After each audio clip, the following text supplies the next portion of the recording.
What is up, guys? Zach from Omega here, coming with another war recap. This one actually was supposed to be an internal scrim, which is kind of frustrating when we try to set those up and get them going.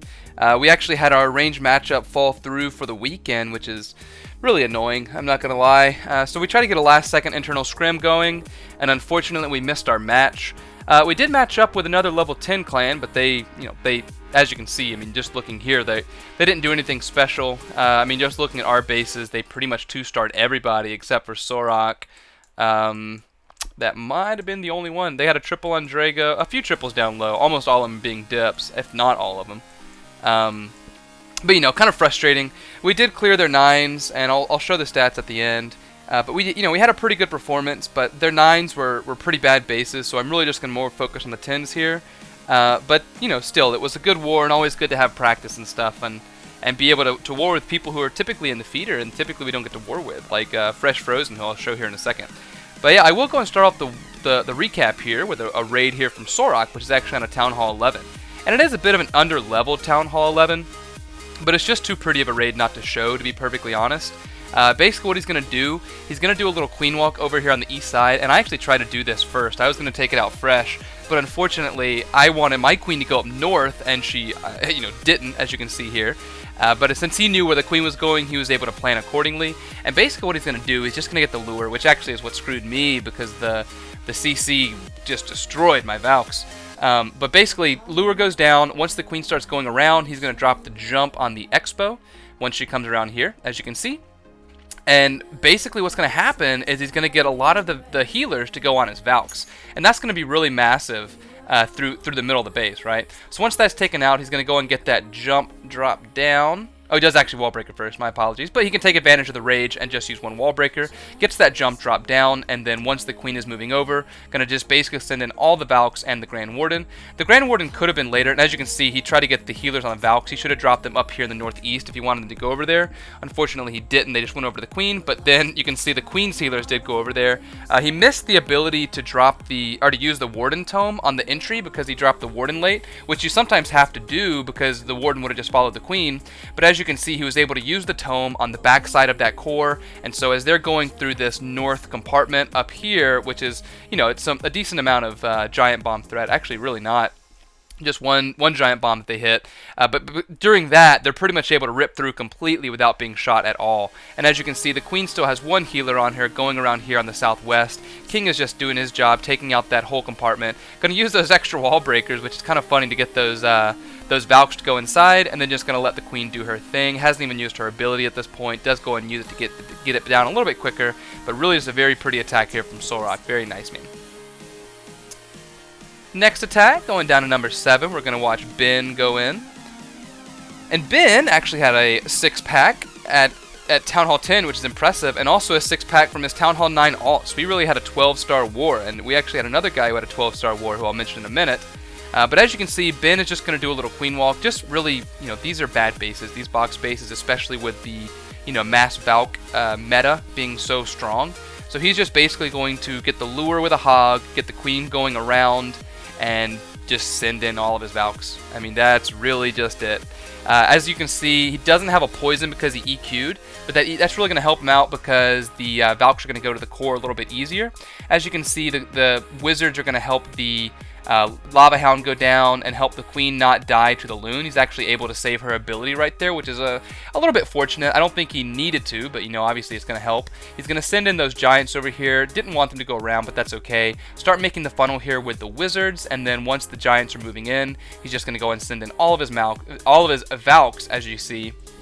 And then they're going to bust that wall with good tanking there from the giants, and then he's just going to drop that rage down to get them first moving in. Going to freeze that multi-target inferno, and then put another rage and a heal in the core, just basically keeping them full health. Does have that single target in the backside, which is very little threat to Valks. I mean, they don't really care at all. And as you can see, they did a very good job of staying together and all going toward the core. So they just really exploded that core, absolutely destroyed it. And then the healers are going to swap over to the Valks now that the queen is full health. These Valks are moving around here really nicely. I will keep it fast forwarded here, as everything sort of has to make its way across the rest of this base up here, which is a little bit unfortunate that that they all went to the middle, but also good because it just completely wrecked the base. But still, very nice attack there to Ben. Next attack, we're going down to FreshFrozen, who also had a 6-pack, and he's been in the feeder. I'm not sure how much longer he'll be in the feeder, but you know, if he can get these Town Hall 11 raids pretty consistently, that's going to be great. This was a cleanup attack, so he did drop a couple barbs down there to test that, or not test it, but to trip those exterior giant bombs. So pretty nice job watching the replay. That's all it is. I don't know why people do things like that.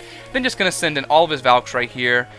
You can see there's no real giant bomb threat in this first compartment, so he's going to try to save this Grand Warden tome until they're going toward the middle. Unfortunately, they get out a little bit in front of the tome, but as you can see, the Warden was able to catch up right there and get the Valks under tome, so everything's able to explode that compartment. Has really good tanking for those hogs coming in on the east side, so they're just going to move around really easily here. Very little giant bomb threat over there as well. I mean, they were all outside the base, so I mean, what can we say? Those hogs did have a heal as well to be able to keep pushing through, as they're going to take out the rest of these defenses. It does drop a random giant for whatever reason, but these hogs are going to take out these defenses really easily here and continue through the base with the support of the queen. Typically a queen walk, using, I don't know how many healers you use, but you know, using all the healers like that isn't always beneficial when you're not you know, getting a decently long walk before you start. But in this case, it really didn't matter because his Valks did so much work, and his hogs are still alive at the end, that the base is really going to go down very easily here. So a very beautiful attack here from FreshFrozen. Does pop that hound, but what can you do? Next attack, we're going to go down to number 9, where we have DeQuan Kush. DeQuan Kush also been in the feeder. He's kind of made his way up and to a mega and back. I'm not exactly sure where all he's been, but he's been with us a little while. Basically just going to do a similar attack, little queen walk GoHo here. Going to let the queen take out that first little western compartment, and as you see, she does start going down to the south, which I'm not sure if he wanted or not. I want to say he didn't, but it is honestly going to work out in his favor, as the queen is going to walk around, does have you know, very few point defenses that she is going to encounter since they are so far away from that expo. She's going to keep on walking around.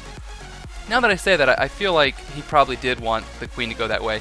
Then just going to get the hogs to come in, get the lure. All the lure is going to go over toward the queen. This was a fresh hit, by the way, as well. I forgot to make a note of which ones were fresh, but I remember this one being fresh. But yeah, just look in the description for all the ones that were fresh. But as you can see, the CC is going to come all the way over to his queen here. And she's going to continue walking through. Does accidentally fail those wall breakers, but you can see that she's actually going to be busting the wall on her own, and at this point he's just going to send all his Valks in with his queen. And as you can see, they have a really easy job getting to the core here.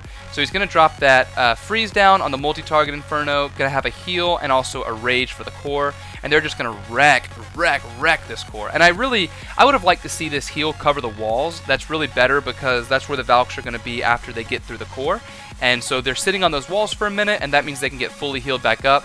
But as you can see, I mean, there are just so many Valks still alive that it really doesn't even matter that there's like 5 or 6 packs all doing their own thing. The base is just way too destroyed for it to matter. So a very pretty attack here to the DeQuan, as his troops are going to continue pathing around, go back up here to the north, take out the rest of these buildings. So very pretty attack, swagging both hero abilities. Beautiful. Next attack, we're going to come down to 13, where we have Meerkat going in. Meerkat doing a little queen walk GiVa. Has some giants in the CC. And really what those giants are there to do is to help his Valks push in a little bit further to the base before before it starts getting too crazy with traps and things like that, especially if there's a giant bomb right here by the sweeper, which is where he's going to send in his giants over there from the west side. Does have to pop that queen ability, which I don't think he wanted to do. I thought he probably thought he could have gotten away with not using it, but as you can see, it doesn't really matter, as the queen is going to step up and eventually walk down there to the west side, take out that air defense. And unfortunately, he does get a little bit greedy here. He thought that she'd be able to take this step around and only have 1 point defense, but does get that third one, and unfortunately is looking over at his wall breakers at that time and misses this rage. So really just absolutely wastes that rage, but you know, it was a fresh hit as well. Then just sends in those giants with the healers on them. They were able to trip that giant bomb, and then going to send in all of his Valks to continue pushing through. They're going to have some good support here from the healers, and these single target Infernos are really just going to do nothing, as these Valks are going to get healed up. Once again, I wish it would have been on that wall, but as you can see, it didn't matter because most of them did go north after. So they're in the heal pretty much the whole time. Then has the support of the healers on them as well to be able to push through the back side of this base. Just going to send these wizards over for some tanking. Has the king go through that wall, pops his ability, and gets that air defense down, which, you know, usually isn't that important, but in this case it's actually going to help out a ton because he didn't lose any of those healers. You know, everything is full health at this point, and they're just going to keep on pushing through, taking out this little moat right here, which is really good they went that way, and then they're going to bust through the other walls to get through the west side buildings as well. So, you know, a little bit of fortunate pathing after losing his queen, but I mean, just Valks are OP, and that's why you shouldn't have single target Infernos, but still a very pretty attack here to Meerkat for that fresh triple. Next attack, we're going to come down to 18, and I only have 2 Town Hall 9 attacks for you, but they are good attacks. So first is Mr. T, and yes, you might notice he doesn't have a queen. So what he's basically going to do is a little CB LaLoon in order to basically just jump right on top of that air defense and be able to take down air defense and Expo with his king as well as the enemy queen. So everything's going to start pushing in, making that funnel. King is going to path in really easily with this that Tesla being there and making this good funnel down here on the south. King's going in, gets a little bit in front, does have those 2 Valks as well to help out. But they are going to push in and be able to take out the enemy queen pretty easily. Good thing having that Hound in the CC because it really is not going to do all that much to his king and those Valks as they're able to take out the Expo as well. I think they do. We'll see. And then just going to start all of his LaLoon. Does send in a couple loons over there on the east side. It does have a Tesla that pop, which I don't think he wanted. But it's okay as everything is moving through really nicely here. And this just kind of goes to show you, I mean, kind of in the meta, it's become a no-brainer to not put your wizards, or wizard towers, by your air defenses. And this really goes to show you why. I mean, basically, none of his loons are being targeted at all. They're being perfectly tanked here by these lava hounds. The loons are all pathing through really easily. Only this northern wizard tower, or eastern wizard tower, I forget, is ever even going to shoot at his loons, which is really just crazy to say. Actually, I guess that one shoots at his loons. And then as they are all coming back to this east side, he doesn't have a distraction loon rather. He doesn't have a distraction loon to keep that wizard from shooting at his loons, and does hit a red mine there, so loses a ton of loons. But as you can see, he just has so many lava pups up that with the loon still being alive, he's going to take out the rest of this base really easily here. I mean, really a beautiful attack, taking out one of the top Town Hall 9s without even having a queen. So really, really pretty stuff. And swags 2 rages and 2 archers. Those 2 archers probably being even more important than the 2 rages. But yeah, very nice attack there to Mr. T. Next attack, and our final attack, we're going to come down to 19, where we have Scorpion. Scorpion also had an alt in the war and had a 12-star war as well, so very impressive to him. I mean, how often can you say that, except when you do an internal scrim and you have to put your alts on the same side so that you're not sitting there scouting your enemy bases, that you get a 12-star war, which is really cool. He's just gonna do a little shattered GoHo, gonna just get some sprinkle hogs going in, and then get his heroes and golems pushing into the core. As you can see, they're gonna do really good tanking here on these expos, as his king is gonna take out the enemy queen in a couple shots right there. And his queen is going to continue pushing into the base, has really good tanking here from the golems. I think the king is being targeted by the expo right now, which is a bit unfortunate. But then he's just going to send in all of his hogs down here. And honestly, on bases that don't have don't have double giant bombs, that's what needs to be done. A lot of times what people who have gotten good at attacking good bases, a lot of times what they'll do is they'll really be too precise with their hog drops, and they'll just send them in way too thin. But as you can see here, all you really need to do is send your hogs in. They have really good pathing around this base, assuming that the queen and the king can take out the core, which they do. And then they're just going to keep on pushing through. Going to take out this wizard tower pretty easily as he's getting those poisons down to cover those pups. Does have 1 pup, which is going to be a bit of a nuisance. And then just waiting. I mean, look at how many hogs are alive. It's really insane. He's just going to wait for them to be pushing through and just make sure as much as possible is under heal in case there's a giant bomb up there on the north, which there was. So, absolutely great job of using those heals and using just a giant pack of loons. I mean, our giant pack of hogs. This was something that was so second nature to people back in the old days before surgical hogs and things like that became so popular that we've kind of forgotten how to do it. But really, Scorpion just going through, showing you, reminding you this is how you attacked an anti-2 base. That's a lot of times we have fails on that because we have gotten used to not seeing them. This is a really beautiful attack here from Scorpion. So very nice attack, man. So now looking at the war stats, I'm pulling up that screen. Actually, I'll show these stats first. So you can see it really just came down to us getting more 3 stars. I mean, we did leave a 1 star up top that I was actually going for a triple on, which I'm a little upset at still. One day I will get that elusive Town Hall 11 triple. But as you can see, they were just kind of a 2-star clan, and I had the most heroic attack. Look at that. And it wasn't the greatest war by any means, and a bit unfortunate. As you can see though, looking at the war stats page, it really just, they didn't have a single Town Hall 10 triple, they didn't have a single fresh Town Hall 9 triple, and they had to have 17 dips. So kind of a big thing for them, whereas we had, we were able to get 13 fresh triples on their Town Hall 9s out of like 20 or something like that. And then we had 4 fresh Town Hall 10 triples, which is really crazy as well. That says a lot right there, considering they didn't have any Town Hall 10 triples at all. You can see we did have 3 Town Hall 11s dip down to get triples, and 5 Town Hall 10s getting their own triple. We did use 9 attacks on the Town Hall 11s. Like I mentioned though, we are kind of working on that Town Hall 11 triple game, which is not an easy game to get into. Don't even get me started. And that's why we use so many attacks up top, whereas they just took out our Town Hall 11s in one hit, and they didn't 2-star all of them. They left 1-1-starred, but that's their game. You can see the Town Hall breakdown. We were actually a little bit behind, if you want to be honest. They had more up top, but we had better bases, so it didn't really matter. Our MVPs for the war, Scorpion and Ben, both them getting 12-star wars with their main and their alt. Ben doing one of those with a Town Hall 10. That's just really impressive. Really cool stuff coming from both of them. Anir held 9 attacks on his alt. It took 9 attacks to get a 3-star, which is really crazy.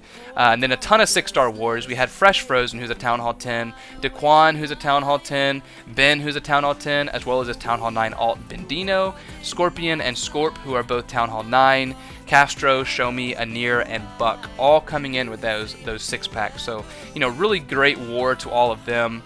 And, impressive stuff, honestly. When you can get all those 6-packs, it's a very good thing indeed. But, anyway, guys, thank you for watching the video. Thank you to my clanmates, as always, for the great content. And, yeah, there's this update that just came out. If y'all haven't watched my video on that, check it out. I'm still holding out a little bit of hope that Supercell is going to put it out correctly and not break war. But, we'll see how it turns out to be. But until next time, guys, y'all take care. Peace.